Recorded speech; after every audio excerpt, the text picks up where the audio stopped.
What's your take on the results in Florida? Were you surprised that Romney won by such a large margin when people were kind of No. saying, would Gingrich pull out? No, I was not surprised because when you look at Florida, I mean, it's the fourth largest state in the union. It's a very diverse state from North Florida down to South Florida, where I represent, and down into the Keys.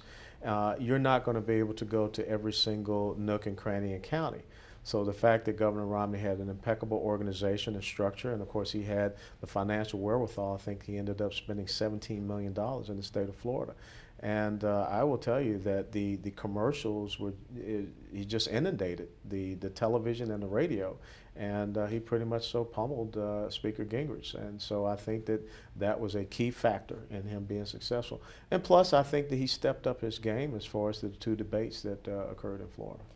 Do you think Mitt Romney will be able to convince the Tea Party nationally that he's conservative enough? He seemed to get the support in Florida, but what about the part of the Republican establishment? Well, I think he has got to do a far better job in making the appeal as far as being a strong constitutional conservative. And I think that he has to make the strong appeal as far as his economic vision to restore this republic and get away from the exorbitant debt and deficits, the situation in which we find ourselves. And it's about communication. That's it. Whoever the nominee comes out to be, I'll be behind that nominee 110%.